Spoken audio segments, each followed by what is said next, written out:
Resident Evil 6.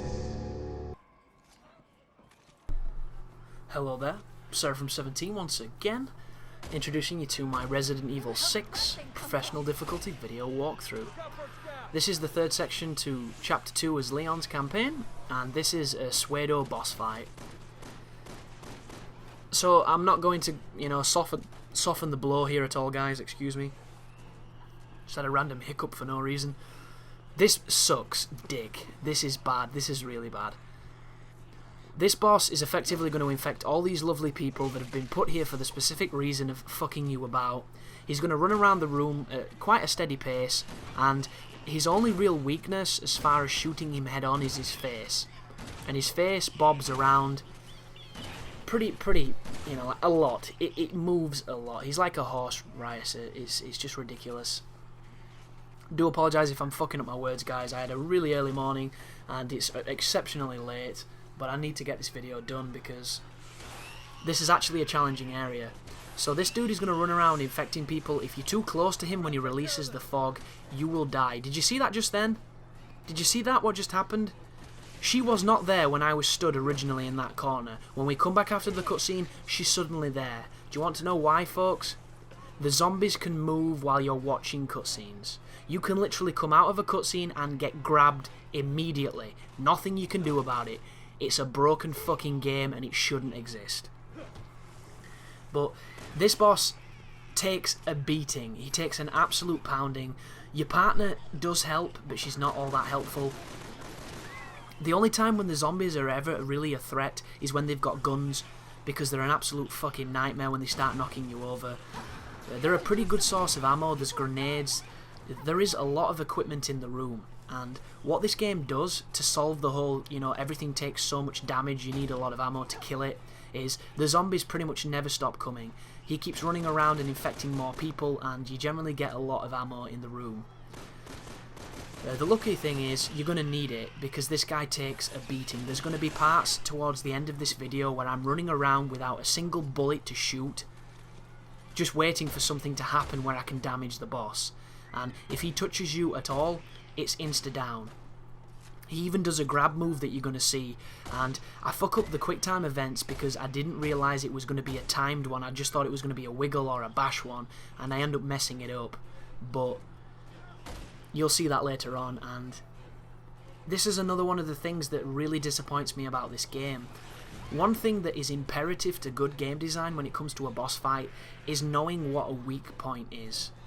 And ways that games translate this nowadays is if you hit a weak point, you generally see the enemy get stunned, you generally see them flinch, you see something that gives you an indication that it's sensitive in that spot. This guy has a couple of animations where he shows how sensitive he can be, when he starts writing poetry and, singing lullabies, but for every time he shows you that he's taking damage, he runs through your blasts and it doesn't look like he's taking any damage at all. So you have absolutely no inclination how close you are to killing him. The only time you know you're doing guaranteed damage is right now, when his eyeball thing shows up. But you'll notice I'm trying so hard to hit the boss that I get jumped on by a fucking smack addict or whatever the hell that stupid zombie woman was. Some kind of meth queen. And it's really frustrating because this guy takes a beating. I mean, this is my second attempt. Oh, there's the grab. You see that? How did that even fucking happen? But there you go. I go to tap A, I end up missing it. I go to tap X, I end up missing it again. And he gives me a lovely French kiss. And right now, I thought this was over, but she gets me up really quick.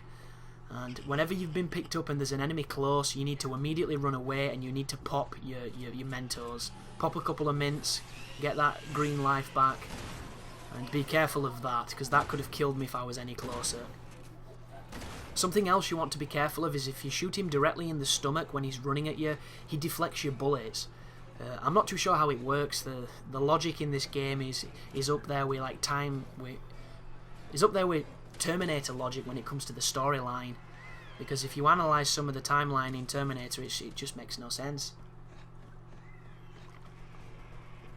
But he'll start going in these rooms later on to infect more victims. That generally tells you that you're pushing the boss fight into the next stages. He'll also go upstairs onto the balcony, so you want to be careful of that. But every time he spawns new enemies, some of them generally have guns, and the gun ones need to go. There I get bit, which is almost unavoidable because she actually jumped through the other zombie to get me, which I'm not even going to point out how much I think that that's bullshit. And right now, look at me. I have no ammo at all. No bullets to speak of, nothing. And I've just spent the last 5 minutes attacking this boss, so I don't want to waste my progress by running in. And there is a couple of zombies knocking around, so I need to ideally kill the zombies and get some lucky drops, get some ammo, get some powerful weaponry in, and do some damage. I'm not too sure if your AI partner can finish the bosses off. I think it has to be you. So you can't even let her shoot them, which is frustrating. But here comes a zombie up the ladder. There we go, Stallone the bitch. Drop down on her, finish her off. Oh wow, there's a couple of guys down here. It's a regular little gangbang. All we need is keys in a fruit bowl, and you've got a sex party. Let's have a look. Once again running away because I don't want to get grabbed by the boss, because the boss is super interested in me right now. What's he doing? What's he doing? Still chasing me. Zombie's quicker though. Zombie just tripped up. Zombie's got bad ankles. So I'll kill this bitch instead.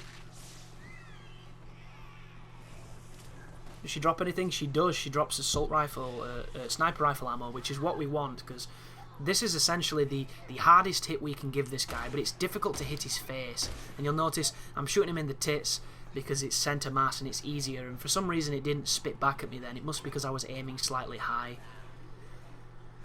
I'm out of healing items, I'm dodging the zombies, and do you see what I mean though, guys? This is not good battle design, this is not what makes a fun boss fight. This is just stupid.